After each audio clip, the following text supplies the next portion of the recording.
Recent గా రోజా గారు ఏడ్స్తూ మాట్లాడుతా ఉన్నారు. సో దాని గురించి ఏమంటారు? కర్మ అన్న, కర్మ ఎవరిని వదిలిపెట్టదు. ఆవిడ 19 నుంచి 24 వరకు అన్న నాన్న బూతులు తిట్టింది. అసలు వైసీపీలో ఫస్ట్ మహిళ బూతులు ఎవరంటే ఈవిడే. జెంట్స్ కి వచ్చేసరికి కొడాలని చిత్తుగా ఓడిపోయాడు. 53 మా పక్క నియోజకవర్గం, మా మచిలీపట్నం పక్కన నియోజకవర్గం గుడివాడ అయింది. 55,000 మెజార్టీతో ఓడిపోయాడు వెనుగల రాము గారి మీద. ఈవిడ గాలి భానుప్రకాష్ అని ఆయన ఉన్నారు కదా అక్కడ, ఆయన్ని గాలిలో గెలిచాది. ఈవిడ 2019లో గెలిచింది 2700తో.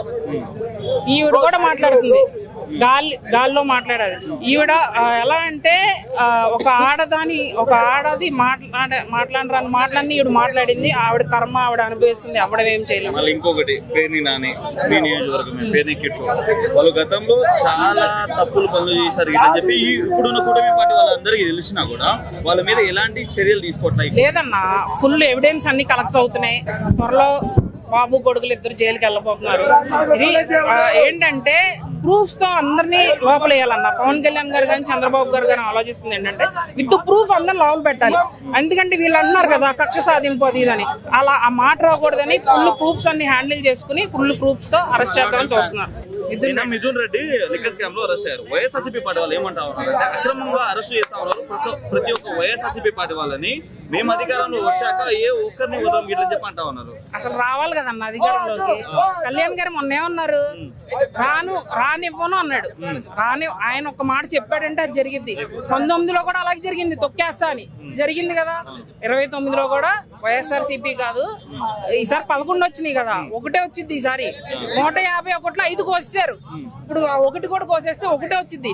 మిథున్ రెడ్డి అన్నవాడు 19 నుంచి 24 వరకు పిచ్చి కుక్క తిన్నట్టు తినేసాడు డబ్బు మొత్తం, జనాల డబ్బు.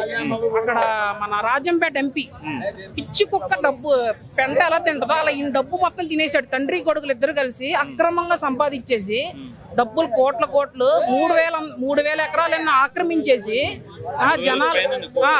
జనాల డబ్బు మొత్తం తినేసి ఈ రోజు మమ్మల్ని అక్రమంగా అరెస్ట్ చేస్తాను. చట్టం దాని పని దాన్ని చూసుకుని వెళ్ళిద్ది. నువ్వు మిథున్ రెడ్డివా, నువ్వు జగన్ రెడ్డివా, నువ్వు పెద్దిరెడ్డివా, ఎవరిని చూడదు. పోలీసులు వాళ్ళ పని చేస్తారు, చట్టం దాని పని తను చేసుకుంటూ వెళ్ళిపోతారు. ఆయన ఇంకో ముచ్చట, పిఠాపురంలో మిథున్ రెడ్డి పవన్ కళ్యాణ్ గారిని ఓడిసా గిట్ అని చెప్పి ఎలక్షన్ టైంలో మాట్లాడారు.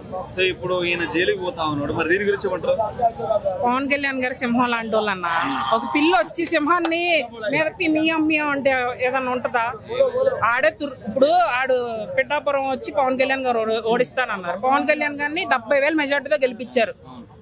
ఈడు ఎంపీ 50,000తో గెలిచాడు. అంటే 7 నియోజకవర్గాలు ఈ 50,000తోనే మెజార్టీ. ఒక్క అసెంబ్లీ నియోజకవర్గంలో పవన్ కళ్యాణ్ గారు 70,000 మెజార్టీతో గెలిచాడు.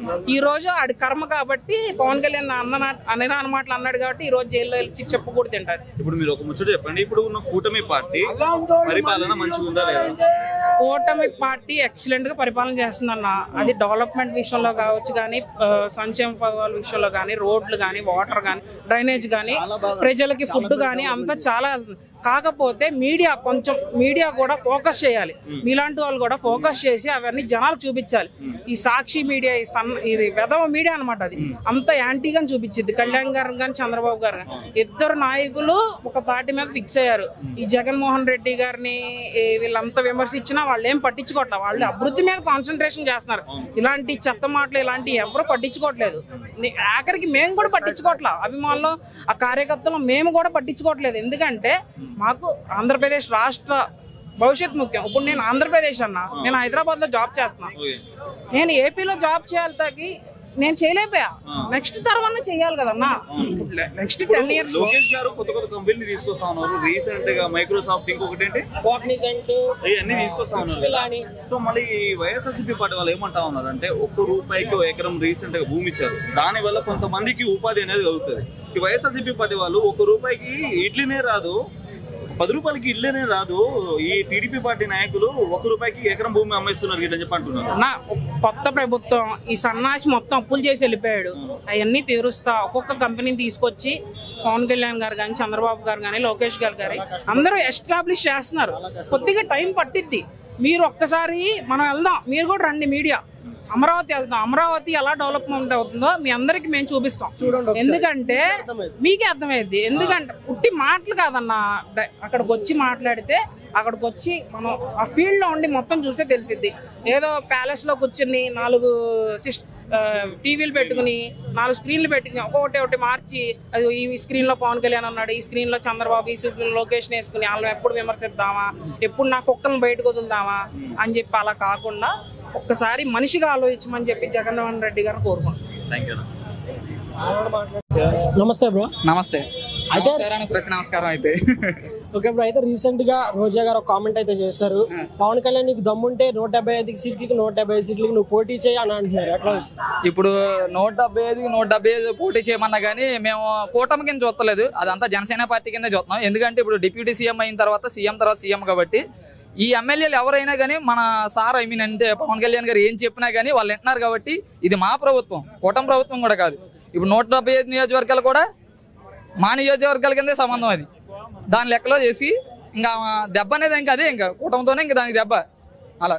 అయితే రీసెంట్ గా రోజా గారు ఏడుస్తూ ఒక సాక్షి మీడియా ఛానల్ ఏడుస్తూ నా మీద పోస్టులు పెడుతున్నారు అని చెప్తున్నారు, నాకు ఎంతో ఇబ్బంది కలుగుతుందని చెప్తున్నారు. రీసెంట్ గా అంటే చిన్నప్పుడు చెప్పారు అమ్మమ్మ వాళ్ళందరూ పెద్దలు కర్మఫలి అని ఏదో ఉంటదని, అంటే మాకు అది ఇప్పుడు తెలిసింది.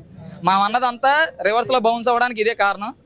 అందరిని అంటా వచ్చింది, లాస్ట్కి ఆమెకే వచ్చింది. తను తీసుకున్న గొయ్యిలో తనే పడినట్లు లెక్క. ఇంకా అన్ని సిగ్గుదిలేసిన తర్వాత మాట్లాడిన తర్వాత ఇంకా మనం చేసేది ఏముంది, ఇంకా అదే. అయితే జగన్ గారి రాజకీయాల పరిస్థితి ఏంటి ఇప్పుడు ప్రెసెంట్? జగన్ రాజకీయంలో ఉన్నాడని నాకేం అనిపించలే.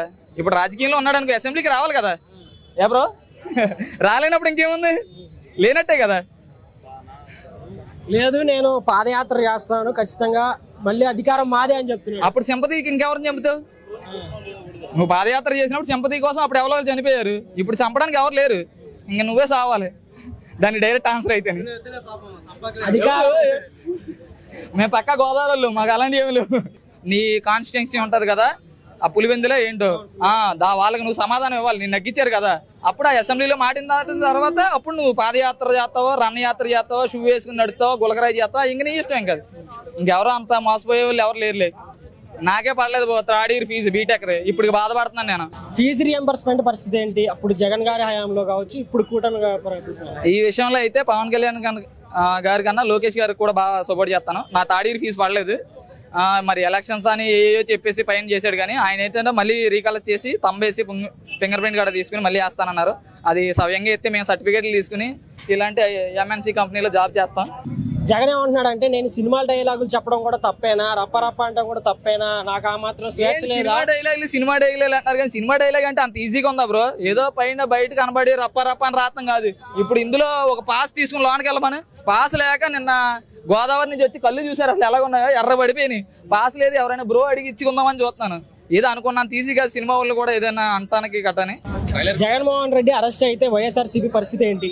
అరెస్ట్ అవ్వకూడదు. ఎందుకంటేనే ఇప్పుడు అది అంటారు కదా, పవన్ కళ్యాణ్ గారే చెప్పారు, నువ్వు నగ్గడం అంటే ఆతలని చంపడం కాదు ఓడించడం అని. నువ్వు జైల్లో ఉండి ఏం చూపిస్తావు? బయట ఉండే సినిమా చూపించాలి. బయట ఉండి కొద్దిగా సినిమా చూపించిన తర్వాత లాస్ట్ మూమెంట్లో కావాలంటే ఆయన చేసిన పాపానికి ఏమన్నా కర్మఫలం మీద అలా వెళ్తే ఇంకా దాన్ని బట్టి చూసుకోండి. అయితే ప్రెసెంట్ ఆంధ్రప్రదేశ్కి ఎన్నో కంపెనీలు వస్తున్నాయి. నారా లోకేష్ గారిని ఇవ్వచ్చు, వాళ్ళు కాగ్నిజెంట్ కావచ్చు, మైక్రోసాఫ్ట్ కావచ్చు, ఇప్పుడు బిట్స్బిల్ అని కావచ్చు. సో యువతకి ఫ్యూచర్ ఉంటుందా ఉండదా? బ్రహ్మాండమైన ఫ్యూచర్ ఉండిద్ది. మాకంటే ఇప్పుడు ఏజ్ లిమిట్ అయిపోయింది కానీ ఉండొచ్చు ఉండకపోవచ్చు, కానీ మా నెక్స్ట్ జనరేషన్కి అయితే నెంబర్ 1 ఉండిద్ది. ఇలాగ ఉండాలంటే 2029లో కూడా సేమ్ ఇదే ప్రభుత్వం రావాలని కోరుకుంటున్నాను. మరి జగన్ నేను వస్తానని చెప్తున్నాను. అది జరిగినప్పుడు అదే అన్న చెప్పాడు కదా, అన్నవి అది జరిగినప్పుడు అని అంతే. సరే.